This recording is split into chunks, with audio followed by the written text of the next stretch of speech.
تیرے کرم کی کیا بات مولا، تیرے العالمین والعاقبۃ للمتقین والصلاة والسلام علی سید الانبیاء والمرسلین وعلی آلہ الطیبین وأصحابه الأكرمين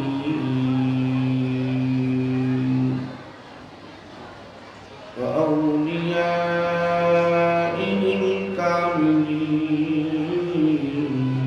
وأتباعه الأجمعين. أما بعد، فأعوذ بالله من الشيطان الرجيم.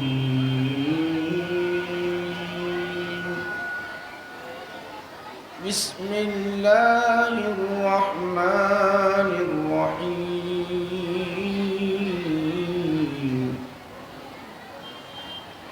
ألا إن أولياء الله لا خوف عليهم ولا هم يحزنون.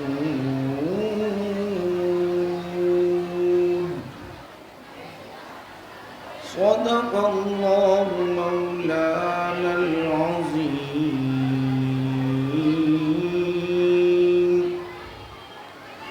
وقال تعالى في شان حبيبه: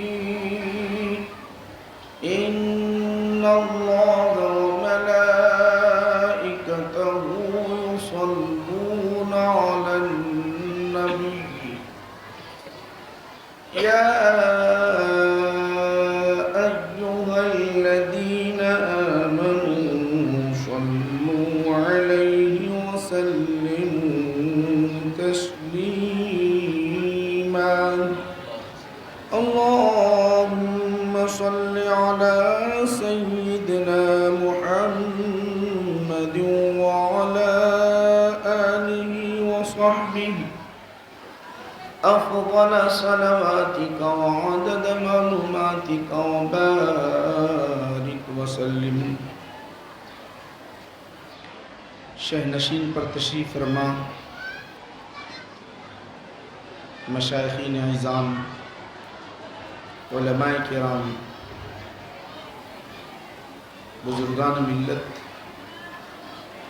معزز سامعین، معزز سامعات، پیارے نوجوانوں، آج ہم ایک اللہ کے ولی کی کہ اس کے ضمن میں یہاں حاضر ہے.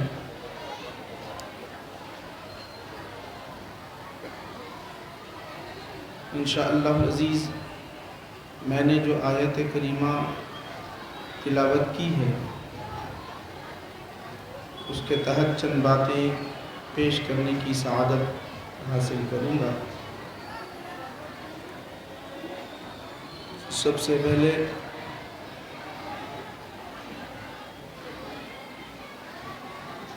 میں سجدہ نشین کی بارگاہ میں مبارکباد پیش کرتا ہوں. ماشاءاللہ اس طرح کے جلسے منعقد کر کے انہوں نے ایک عظیم کام انجام دیا ہے. اللہ اسے قبول فرما لے.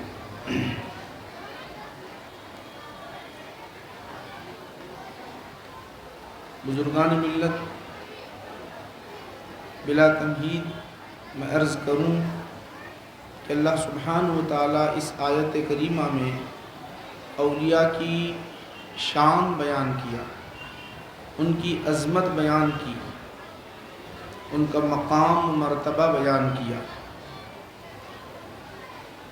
مقام و مرتبہ اس آیت میں بیان کیا اور دیگر کئی آیات قرآن کریم میں ہیں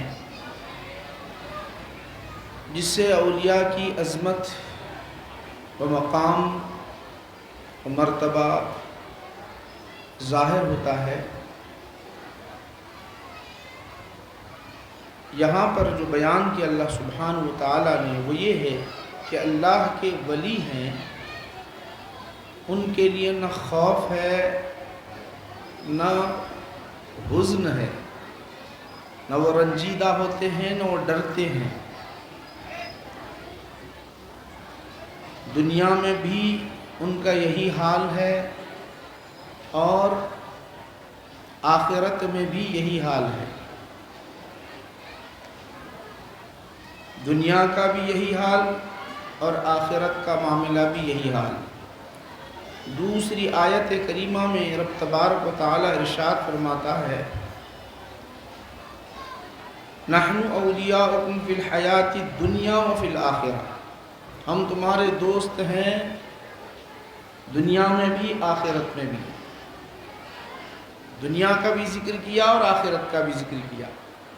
یہاں کیا کہا؟ مقام بیان کیا، سنو، آگاہ ہو جاؤ، خبردار ہو جاؤ، ان کا کیا مقام ہے، میرے نیک بندوں کا کیا مقام ہے، میرے ولیوں کا کیا مقام ہے۔ یہ ڈرتے گھبراتے نہیں ہیں، نہ ہی رنجیدہ ہوتے ہیں۔ میں آپ کو یہ بات بتا دوں، آپ جانتے ہیں ولی کس کو کہتے ہیں؟ ولی کس کو کہتے ہیں؟ ولی کے معنی سے واقف ہیں آپ، اس پر گفتگو کیے بغیر میں یہ عرض کروں کہ ان کی جو زندگی ہوتی ہے رضائے الہی کے لیے ان کی زندگی گزرتی ہے۔ ان کا اٹھنا بیٹھنا چلنا پھرنا کھانا پینا بولنا سب کچھ اللہ کے لیے ہوتا ہے، تو اللہ ان کے لیے ہو جاتا ہے۔ اللہ جب ان کے لیے ہو جاتا ہے، ان کا معاملہ ایسا ہوتا ہے۔ امام غزالی رحمۃ اللہ علیہ اللہ کے ولی کے متعلق ایک حدیث جو بیان کیے ہیں اس کو ذکر کر کے میں آپ کو اپنا مضمون پیش کروں گا۔ امام غزالی رحمۃ اللہ علیہ ایک حدیث پیش کی ہے، اللہ کے کچھ بندے ایسے ہیں اللہ ان سے محبت کرتا ہے اور وہ اللہ سے محبت کرتے ہیں، اللہ انہیں چاہتا ہے اور وہ اللہ کو چاہتے ہیں، اللہ ان کا متمنی ہوتا ہے وہ اللہ کے متمنی ہوتے ہیں۔ آپ غور کریں، اللہ ان کا متمنی ہوتا ہے اور وہ اللہ کے متمنی ہوتے ہیں۔ صحابہ نے عرض کیا، یا رسول اللہ صلی اللہ علیہ وسلم وہ کون لوگ ہیں؟ وہ کون لوگ ہیں؟ نبی کریم صلی اللہ علیہ وسلم نے ارشاد فرمایا، یہ وہ لوگ ہیں جب رات کا وقت ہوتا ہے، سورج ڈوب جاتا ہے تو اپنے گھروں کی طرف ایسے دوڑتے ہیں، ایسے تیزی کے ساتھ جاتے ہیں، ایسے تیزی کے ساتھ چلتے ہیں کہ جس طرح دن تمام کے تھکے ماندے پرندے اپنے گھونسلوں میں آرام کرنے کے لیے جاتے ہیں، اس طرح وہ تیزی کے ساتھ چلے جاتے ہیں، تیزی کے ساتھ دوڑتے ہیں۔ جانے کے بعد وہ آرام کرنے کے بجائے رب کی بارگاہ میں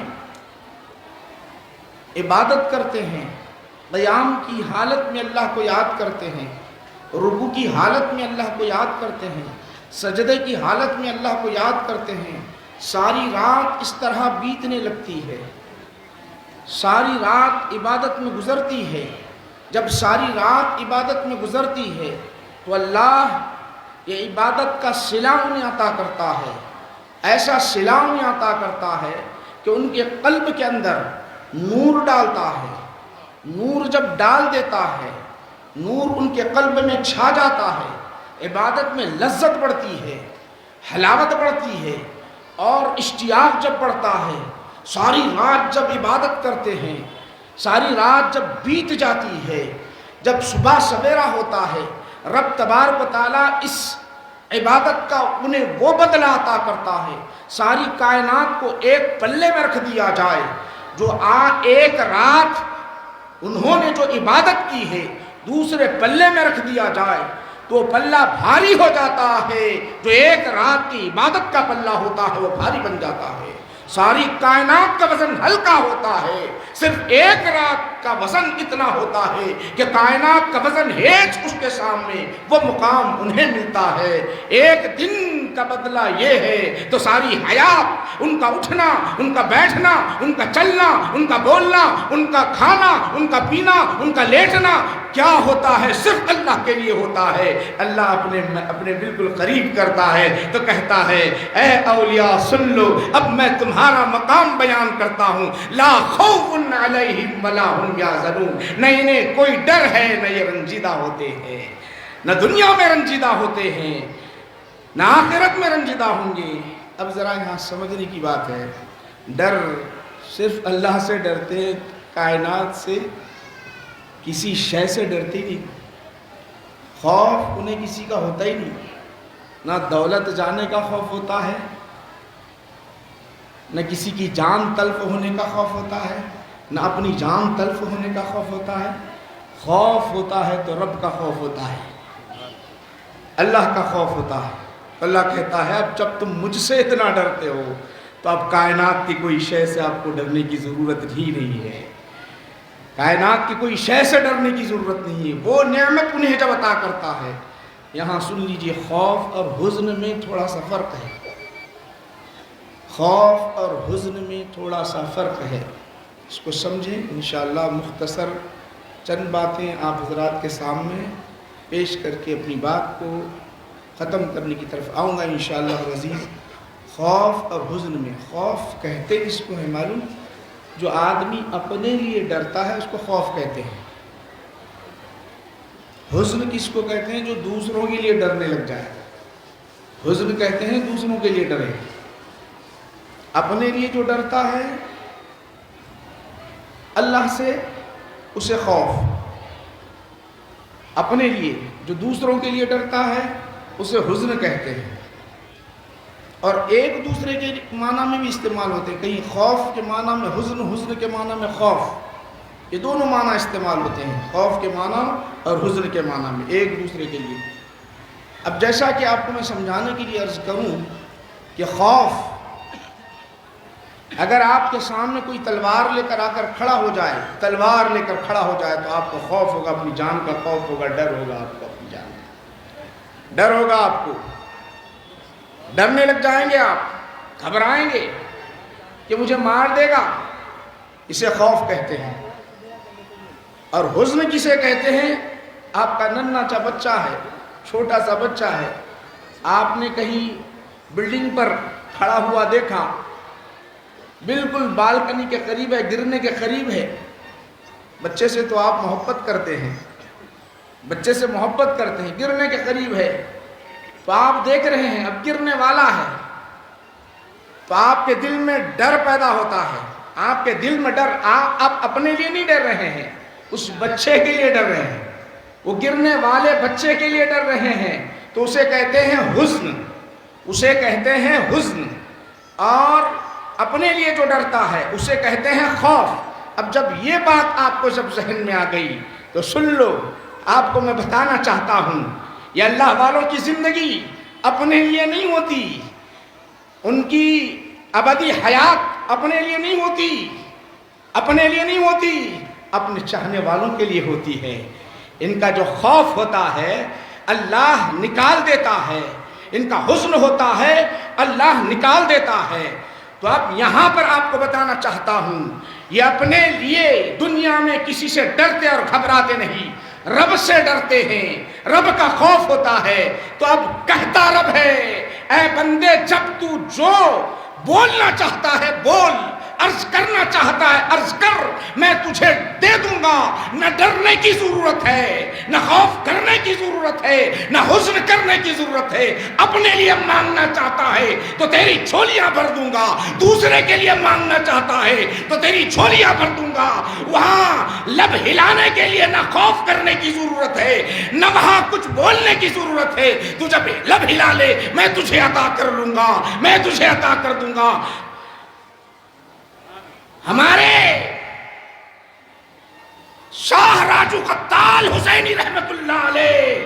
کہ دادا پیر جاؤ ان کی بارگاہ میں، آؤ بندہ نواز گیسو دراز رحمت اللہ علیہ کی بارگاہ میں آؤ میں آپ کو بتانا چاہتا ہوں، فیروز جان گئے، سلطان بادشاہ جان گئے کہ بندہ نواز گیسو دراز رحمت اللہ علیہ کا گزر دکن کی طرف ہو رہا ہے۔ استقبال کے لیے آگے بڑھے، کہاں آپ آئیں گلبرگہ، تشریف لائیں، گفتگو ہوئی، قلب روشن تھا، جان گئے یہ اللہ کے ولی ہیں، جان گئے۔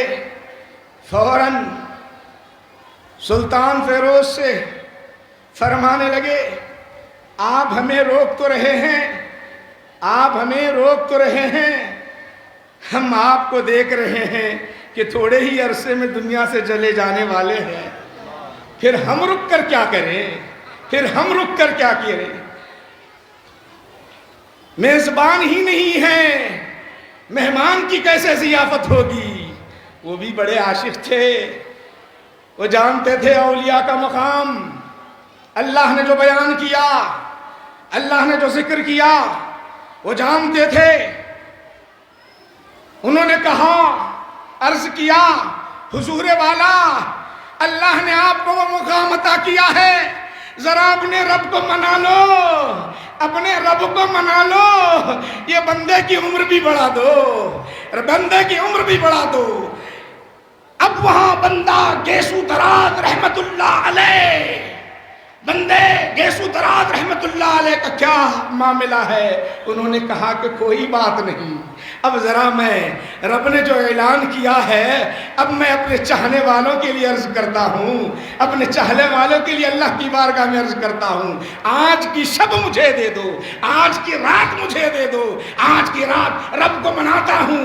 رات بیت گئی، صبح کہا، اے فیروز سلطان سن لے، تو نے ہمیں دعوت دے دی ہے، ہم نے تمہاری دعوت قبول کر لی ہے، دعوت ایسی ہے کہ ہم جب تک زندہ رہیں گے تو بھی زندہ رہے گا۔ یہ ہے فیض، اولیاء کا فیض دنیا میں، لا خوف علیہم ولا هم۔ اللہ کی بارگاہ میں جب عرض کرتے ہیں تو ڈرتے نہیں، گھبراتے نہیں، اللہ دینے والا ہے اور اللہ کو منا لیتے ہیں، اللہ کو منا لیتے ہیں۔ رب کہتا ہے میں دے دیتا ہوں، میں عطا کر دیتا ہوں۔ اب آج کا ماحول آپ کو میں بتانا چاہتا ہوں، آج کا جو ماحول ہے، جو اولیاء کی بارگاہ میں نہیں آتے اور عجیب عجیب لوگ دنیا میں آ گئے، عجیب بحثیں کرتے ہیں، عجیب باتیں کرتے ہیں، یہ اولیاء اللہ مر گئے، ہڈیاں بوسیدہ ہو گئی، یہ وہاں جاتے ہیں تو کیا ان کی بات بھی سنتے ہیں یا نہیں سنتے ہیں، جانتے ہیں یا نہیں جانتے ہیں، بوسیدہ ہڈیاں ہو گئی، نعوذ باللہ، اور اس سے آگے بڑھ چڑھ کر کیا کیا کہتے ہیں پتہ نہیں، ہم سن نہیں سکتے۔ تو آؤ میں آپ حضرات کے سامنے ایک حدیث ذکر کرتا ہوں۔ مر گئے، آپ بول رہے ہیں سنتے نہیں، آپ بول رہے ہیں آپ کی بات سنیں یا اللہ کے رسول صلی اللہ علیہ وسلم کی بات سنیں، آپ کی سنیں یا اللہ کے رسول کی بات سنیں۔ سن لو، آپ کو بتانا چاہتا ہوں، بخاری شریف کی حدیث، ان کانت الجنازۃ صالحۃ عجلونی عجلونی بادرونی بادرونی، جب نیک بندہ انتقال کر جاتا ہے، مر جاتا ہے، نیک جنازہ گھر کے سامنے ہوتا، گھر کے سامنے ہوتا تو کیا کہتا ہے؟ ان کانت الجنازۃ صالحۃ، نیک ہو، نیک ہو، مومن ہو، مسلمان ہو، مومن ہو، تو کہتا ہے اجلونی اجلونی، جلدی لے چلو جلدی لے چلو، بادرونی جلدی چلے چلو۔ یہاں پر بیٹھنے والوں سے میں پوچھنا چاہتا ہوں، کبھی آپ نے سنا کسی ایک کے زبان سے بھی سنا؟ آپ علماء کے جنازے میں بھی گئے ہوں گے، مشائخین کے جنازے میں بھی گئے ہوں گے، اولیاء کے جنازے میں بھی گئے ہوں گے، مومنوں کی جنازوں میں بھی گئے ہوں گے۔ آپ نے کبھی سنا؟ آپ نے کبھی سنا؟ تو آپ بولیں گے ہمیں سنائی نہیں دیا تو کیسے سنیں گے، کیسے سن سکیں گے؟ تو سنو، سننے والے کان ہونا چاہیے۔ اللہ کے رسول فرماتے ہیں، وہ مردہ کہتا ہے ذرا جلدی لے چلو جلدی لے چلو۔ کون کہہ رہا ہے؟ مردہ کہہ رہا ہے، اے سنو، اب میں آپ سے سوال کرنا چاہتا ہوں، مرا ہوا ہے تو پھر جلدی لے چلو کیسا کہہ رہا ہے؟ وہ اس کا گھر ساری زندگی ساری حیات وہاں پر رہا، 50 سال رہا، جس گھر سے اسے تعلق تھا، جس گھر سے اسے محبت تھی، وہاں رہنے والوں سے محبت تھی، اس کے ماں بھی ہوگی، اس کے والد بھی ہوں گے، یا اس کے بھائی بھی ہوں گے، اس کے رشتہ دار بھی ہوں گے، ایسے مکان سے کہہ رہا ہے جلدی لے چلو جلدی لے چلو۔ جہاں رہتا رہا، جہاں زندگی گزارتا رہا، وہاں کہہ رہا ہے جلدی لے چلو جلدی لے چلو۔ کیا مانا ہے جلدی لے چلو؟ ذرا میرے بھائیوں بتاؤ تو صحیح، وجہ کیا ہے؟ جلدی لے چلنے کی وجہ کیا ہے؟ تو سن لو، عاشق کہتے ہیں جلدی لے چلو اس لیے کہ دیدار مصطفیٰ کرنا ہے۔ اب تک تمہارا چہرہ دیکھ لیا ہوں، اب تک دنیا کی ساری چیزیں دیکھ لیا ہوں، ذرا چہرے مصطفیٰ دیکھنا ہے، جلدی لے چلو جلدی لے چلو۔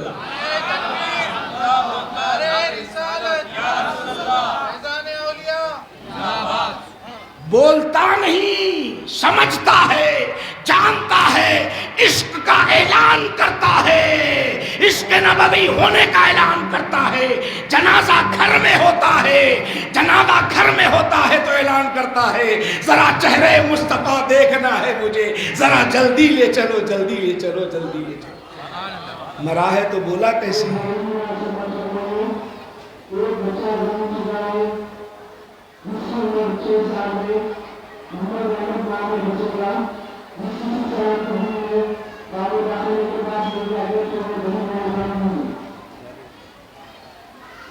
تو میرے بھائیو، اب ذرا آپ غور کریں، پھر آپ کسی بھی مکتب فکر کے رہنے سے تعلق رکھنے والا ہو، کسی بھی مکتب فکر سے تعلق رکھنے والا ہو، قبرستان جانے کے بعد آپ کو سلام کرنے کا حکم دیا گیا۔ آپ جھاڑ کو سلام کیوں نہیں کرتے؟ پتھر کو سلام کیوں نہیں کرتے؟ چاند کو سلام کیوں نہیں کرتے؟ سورج کو سلام کیوں نہیں کرتے؟ زمین کو سلام کیوں نہیں کرتے؟ آسمان کو سلام کیوں نہیں کرتے؟ ذرا بتاؤ تو صحیح، بتاؤ۔ بے جان ہے کہتے ہو، ان میں جان نہیں ہے، جان نہیں ہے، بے جان ہے، بے جان چیز کو سلام کرنے کا حکم نہیں ہے، جان والی چیز کو سلام کرنے کا حکم ہے۔ اے ہر ایک مکتب فکر سے تعلق رکھنے والے سن لے، تو آج کے بعد کسی بھی قبرستان میں، باپ کے قبرستان میں جائے گا تو تیرے لیے جائز نہیں ہوگا، تیرے لیے جائز نہیں ہوگا کہ سلام کرنا، کیونکہ تو نے مردہ سمجھا، اس میں جان ہی نہیں سمجھی ہے، جائز نہیں۔ یہ اگر فتویٰ دے دے گا تو اٹھ کر الٹ آ جائے گی بات، اللہ کے رسول کی بات جھوٹی ہو جائے گی۔ تو سچا ہے یا اللہ کے رسول سچے ہے، بتا دے۔ سلام کرنے کا حکم ہے، ہر کوئی مکتب فکر سے تعلق رکھنے والا سلام کرتا ہے۔ قبرستان کو آنے کے بعد سلام کرو۔ پتھر کو سلام کر سکتے ہیں، درخت کو، سورج کو، چاند کو، کیوں؟ بے جان ہے، جان نہیں ہے، پھر اس کے اندر جان ہے تو اسی لیے سلام کرتے ہیں۔ اور بے مقصد نہیں ہوتا سلام کرنا، سلام کرنا بے مقصد نہیں ہوتا۔ سلام اسے کیا جاتا ہے جب ہم پیدا ہوئے نا، ہمارے والد محترم حضرت آدم علیہ السلام کو اللہ سبحانہ وتعالیٰ نے جب آپ کے اندر روح ڈال دیا تو ہم اندر تھے، حضرت آدم علیہ السلام کے اندر تھے۔ بخاری پڑھیے، مسلم، اللہ سبحانہ وتعالیٰ نے اپنے رحمت کا ہاتھ پھیرا تو وہیں پر سب روحیں نکلی تو جب اندر موجود تھے سب سے پہلے اللہ سبحانہ و تعالیٰ نے کیا کیا معلوم؟ حضرت آدم علیہ السلام کو نماز پڑھو بول کے نہیں بولا، سجدے شکر بجا لاؤ بول کے نہیں بولا، روح آ گئی ذرا سجدے شکر بجا لاؤ، نماز پڑھ لو، یہ نہیں بولا، بلکہ کیا کہا؟ جاؤ وہاں فرشتے بیٹھے وہاں جا کر کہو السلام علیکم کہو۔ بخاری شریف مسلم شریف سیاہ ستہ اٹھا کر دیکھیے، حضرت آدم علیہ السلام گئے سلام کری، سلام کرنے کے بعد انہوں کیا بولے سارے فرشتے؟ وعلیکم السلام بولے، وعلیکم السلام۔ سلام کا جواب وہاں پر ملا، سلام کا جواب وہاں پر ملا۔ اس کے بعد اللہ سبحانہ و تعالیٰ نے فرمایا یہ تمہاری اولاد کا سلام و جواب رہے گا، السلام علیکم وعلیکم السلام۔ تو جاندار چیز کو سلام کرنے کا حکم دیا گیا، بے جان چیز کو نہیں۔ یاد رکھو اس فلسفے کو۔ خیر یہاں پر اب بحث کیے بغیر آگے بڑھتا چلوں اور مزید ایک حدیث سنا کر میں اپنی بات کو ختم کرتا ہوں۔ میں نے آپ کو پہلے ہی عرض کیا کہ مضمون کیا ہے؟ لا خوف علیہم ولا هم یحزنون۔ اب بولے یہ مصعب خوف اور حزن میں آپ فرق کریں، کہیں قرآن میں اس کی کوئی مثال ہے یا نہیں ہے؟ آئیے سن لیجیے، آپ کو بتانا چاہتا ہوں۔ رسول اعظم صلی اللہ علیہ وسلم مکہ چھوڑ کر مدینۃ المنورہ کے لیے تشریف ہو رہے تھے، ہجرت کا موقع تھا، اللہ نے حکم دیا آپ ہجرت کریں، تو سیدنا ابو بکر صدیق رضی اللہ عنہ ساتھ میں ہے، سیدنا ابو بکر صدیق رضی اللہ عنہ ساتھ میں ہے، غار ہیرا چلے گئے، غار نور بڑا پہاڑ ہے، غار ہیرا جہاں وہی نازل ہوئی، غار نور جہاں آپ رکے رہے، آپ وہاں پر تشریف لے گئے۔ جانے کے بعد مشرکین پیچھا کرتا رہے، مشرکین تھے پیچھا کرتے رہے، وہ جب پیچھے کرتے رہے پیچھا کرتے رہے، پیچھے تک جانے تک پہاڑ تک چلے گئے، پہاڑ کے اوپر چلے گئے۔ تو حضرت ابو بکر صدیق رضی اللہ عنہ اس وقت حضور نبی کریم صلی اللہ علیہ وسلم کی بارگاہ میں عرض کرتے ہیں یا رسول اللہ صلی اللہ علیہ وسلم، غار کے اتنے کنارے پہ آ گئے تھے جہاں ایسے بالکل کنارے پر آئے، وہ کہنے لگے، بخاری شریف میں آتا ہے کہ اگر یہ اپنے پیر دیکھ لیے تو ہم کو دیکھ لیں گے، پیر اگر دیکھ لیں تو دیکھ لیں گے۔ ڈر ہونے لگا، کس کو ڈر ہونے لگا؟ حضرت ابو بکر صدیق رضی اللہ عنہ کو۔ کس لیے ڈر رہے تھے؟ اپنی جان کے لیے نہیں ڈر رہے تھے، اپنے لیے نہیں ڈر رہے تھے، اپنے لیے ڈرتے تو سب سے پہلے حضرت ابو بکر صدیق رضی اللہ تعالیٰ عنہ حضور کی دفاع میں نہیں آتے تھے۔ جب رسول آدم صلی اللہ علیہ وسلم پر مشرکین نے حملہ کیا تو سب سے پہلے سیدنا ابو بکر صدیق رضی اللہ عنہ مشرکین کے دفاع میں آئے۔ مشرکین نے اتنا مارا کہ بے ہوش گر گئے، یہاں تک کہ بعض کہنے لگے کہ انتقال کر گئے ابو بکر، اتنا انہوں نے مارا۔ تو یہ حضور کی دفاع میں، حضور کی حفاظت کے لیے اب وہاں غار میں ہے تو خوف ہے، خوف اس بات کا ہے، ارے اپنی جان کی کوئی پرواہ انہوں نے نہیں کی، بلکہ حال یہ تھا غار میں بیٹھے ہوئے تھے، غار میں جب بیٹھے ہوئے تھے اپنے پیر کو حرکت اس لیے نہیں کر رہے ہیں، جب آپ کے پیر کو سانپ ڈسنے لگا، آقا لیٹے ہوئے ہیں، نبی کریم صلی اللہ علیہ وسلم میرے آقا کا سر مبارک سیدنا ابو بکر صدیق رضی اللہ عنہ کے گودی میں ہے، اپنے پیر کو حرکت اس لیے نہیں دے رہے ہیں، سانپ اپنا زہر ڈالتا رہا، تکلیف دیتا رہا، پیر کو حرکت اس لیے نہیں دے رہے ہیں، میرے نبی کے نیند میں خلل واقع ہو جائے گا۔ وہ اپنی جان قربان کرنے والے گھبرا رہے ہیں، ڈر رہے تھے، تو اس وقت اللہ کے رسول فرماتے ہیں لا تحزن ان اللہ معنا، اے ابو بکر تم نہیں گھبرانا، اللہ ہمارے ساتھ ہے۔ تو یہاں لفظ اللہ نے استعمال کیا لا تحزن، نہ گھبرانا، نہ ڈرنا۔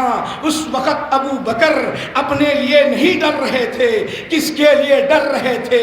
حضور کے لیے ڈر رہے تھے، اس لیے کہ میرے نبی کو کہیں یہ تکلیف نہ دے، میرے نبی کو تکلیف نہ دے، اس لیے ڈر رہے تھے۔ اللہ نے کہا لا لا تحزن ان اللہ معنا. میرے آقا نے فرما دیا اے ابو بکر ڈرنے کی ضرورت نہیں، اللہ ہمارے ساتھ ہے. اللہ خوف اور حزن میں بڑا فرق ہے. ابھی سائز سے آپ کو معلوم ہو گیا تو اب آگے چلیں. ایک حدیث ذکر کر کے آپ کو بات ختم کر دیتا ہوں. آپ فاتحہ کہانی کرتے ہیں. فاتحہ کیا چیز ہے؟ فاتحہ پڑھتے ہیں، فاتحہ جا کے پڑھتے ہیں. بعض یہاں تک بولتے ہیں ارے بابا کو، بابا نہیں معلوم کتنے گناہ کرے ان کو جا کے بخشاؤ جی. بعض ایسا بولتے ہیں ان کے لیے مغفرت کے لیے دعا کرو، یا اولیاء اللہ تو بخشے بخشائے ہوئے وہاں کہیں کو جاتے.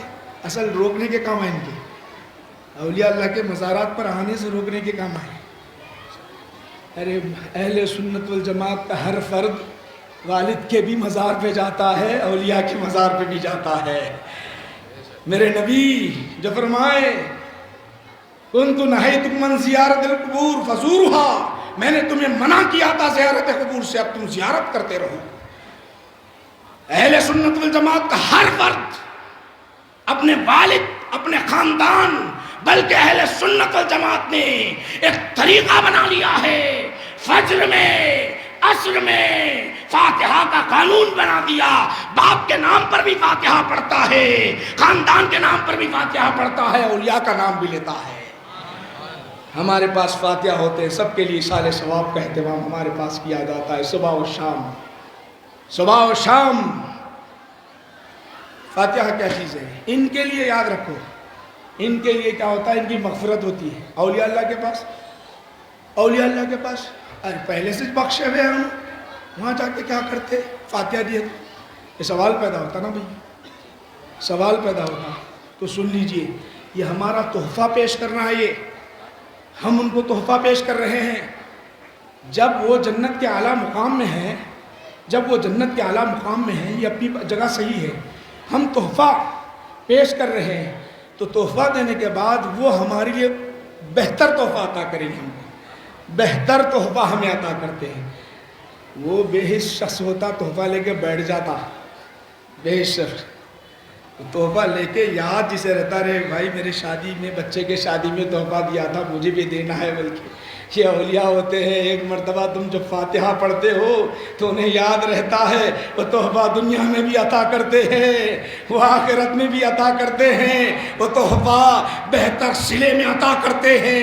ہمارا تحفہ تو چھوٹا، ہماری حیثیت کے لحاظ سے پھول چڑھا رہے ہیں، قرآن کی تلاوت کر رہے ہیں، نہیں معلوم اور ہم پکوان کر کے کیا کر رہے ہیں. مگر ان کا جو تحفہ ہوگا بے مثل تحفہ ہوگا، ایسا تحفہ ہوگا جبکہ ہر شخص پریشان ہوگا، نفسا نفسی کا عالم ہوگا، ہر ایک کہے گا نفسی نفسی. اور یہ اولیاء گنبد، نورانی گنبدوں پر بیٹھے ہوئے ہوں گے، نورانی گنبدوں پر بے خوف بیٹھے ہوئے ہوں گے. جنتی جنت میں چلے جائیں گے، جہنمی جہنم میں چلے جائیں گے. اولیاء کو حکم ملے گا جاؤ تم بھی آؤ، جنت میں داخل ہو جاؤ. فرشتے کہیں گے ادخلوا فی الجنہ، آؤ جنت میں داخل ہو. آئیں گے فرشتے، آئیں گے جنت کے دروازے کے سامنے آ کر کھڑے رہیں گے، جنت کے دروازے کے سامنے آ کر کھڑے رہیں گے، جنت میں داخل نہیں ہوں گے. آپ حدیث، کتنے لوگوں سے آپ حدیث سنتے ہیں؟ اکثر آپ جائیں گے یہ لوگوں کے پاس تو اس دن لمن الملک اليوم للہ الواحد القہار، بادشاہت کس کے لیے ہے؟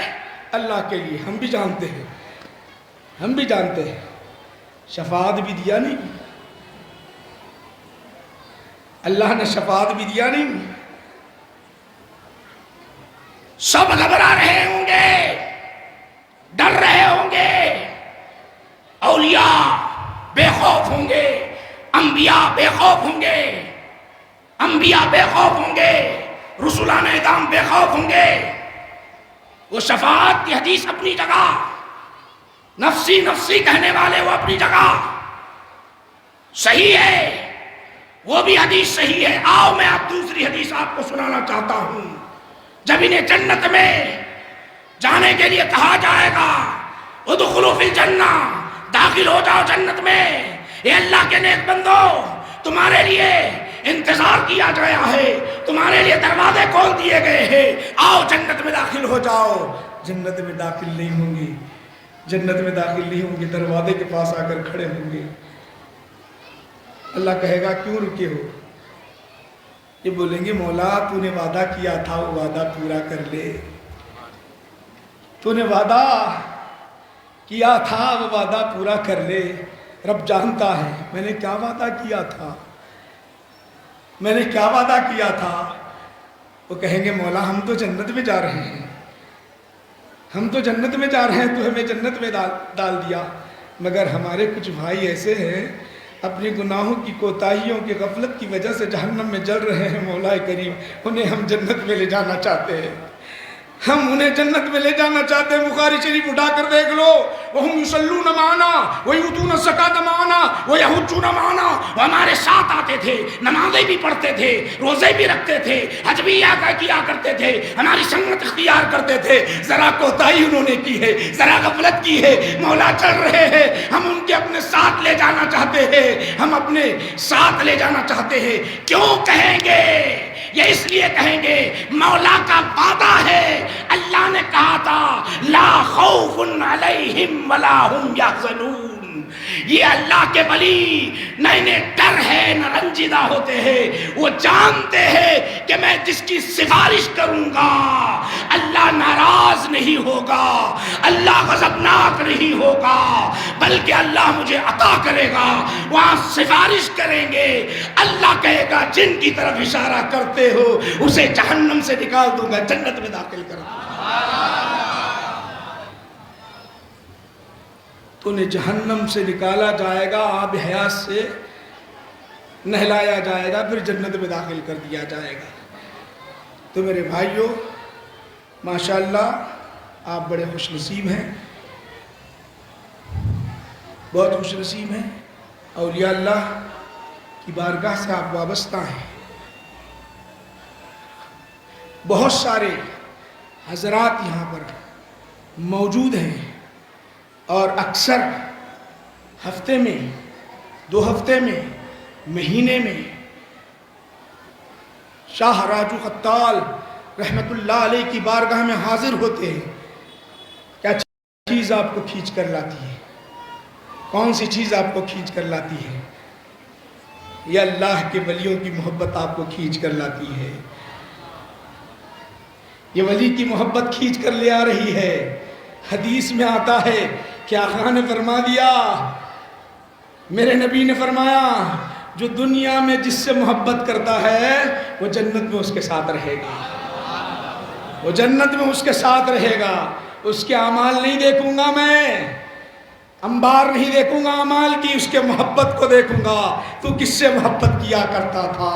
ولیوں سے محبت کرتا تھا، نبیوں سے محبت کرتا تھا، رسولوں سے محبت کرتا تھا۔ تیرے اعمال یہ برابر نہیں ہے جنت میں اعلیٰ مقام میں جائے، لیکن ان کی محبت کی وجہ سے اعلیٰ مقام تجھے عطا کرتا ہوں۔ یہ جو بغض رکھتے ہیں، اولیاء کی شان میں کمی کرتے ہیں، انبیاء کی شان میں کمی کرتے ہیں، ان کی عظمتیں بجا نہیں لاتے، سن لو نہ انہیں ان کے اعمال انہیں اوپر مقام پر لے جائیں گے، نہ اور کسی کی محبت، چونکہ محبت کرتے ہی نہیں ہے تو کہاں سے محبت انہیں لے جائے گی۔ یہ چند باتیں آپ حضرات کے سامنے پیش کیا ہوں۔ میں حضرت سجادہ نشین کی بارگاہ میں مبارکباد پیش کرتا ہوں۔ ماشاءاللہ یہ آپ جو اہتمام کیے ہیں تقاریر کا، خطابات کا، واقعتاً یہ بڑا اچھا ہے، اور ماشاءاللہ آج عرس کے موقع پر نہیں ہو رہا، یہ عرس کے موقع پر نہیں ہوتا ہے، بلکہ ہر ہفتہ یہاں پر وعظ و نصیحت کی محفل ہوتی ہے، قوم کی اصلاح کا ایک مرکز ہے۔ یہاں ظاہری طور پر بھی لوگ فائدہ اٹھاتے ہیں، باطنی طور پر بھی فائدہ اٹھاتے ہیں۔ اللہ کی بارگاہ میں دعا کرتا ہوں کہ مولا ہماری اس حاضری کو قبول فرما لے، اے اللہ ہمارے قلوب کو روشن فرما دے۔ ایک ولی کی بارگاہ میں بیٹھ کر تیرے دربار میں بھیک مانگتے ہیں، ہمارے دامنے کشکولے ہاتھ خالی ہیں، مولا تیرے دربار میں اٹھائے ہیں، ایک ولی کی صدقے میں ہماری جھولیوں کو بھر دے مولا. ہم تو گناہ گار، خطا کار، پاپی، مجرم ہیں مولا. اے اللہ ایک نیک بندے کے صدقے میں ہماری جھولیاں بھر دے پروردگار عالم. ہم سب کو ولیوں میں سے بنا دے، ہمارے قلوب کو روشن کر دے، ہماری زبان میں اثر پیدا فرما دے، اسلام کو غلبہ عطا فرما، مسلمان کو عزت دے دے. دیکھ تیرے دربار میں سب کوئی ہاتھ اٹھائے ہیں، بزرگ بھی ہیں، نوجوان بھی ہیں، بچے بھی ہیں، عورتیں بھی ہیں، سب ہاتھ اٹھائے ہیں. سب کی حاجتیں الگ الگ ہیں، سب کے مقصدیں الگ الگ ہیں، سب کے جائز مقاصد میں کامیابی عطا فرما دے. یہ حاضری کو قبول فرما لے پروردگار عالم. اے اللہ ہمارا خاتمہ بالخیر فرما، عمر میں اضافہ فرما، نیکی کی توفیق دے کر عمر میں اضافہ فرما. اے اللہ رزق میں برکت دے دے، عمر میں برکت دے دے، ہماری اس محفل کو قبول فرما لے. صلی اللہ تعالی علی خیر خلقی سیدنا محمد وآلہ واصحابہ اجمعین والحمد للہ رب العالمین وما علینا الا البلاغ.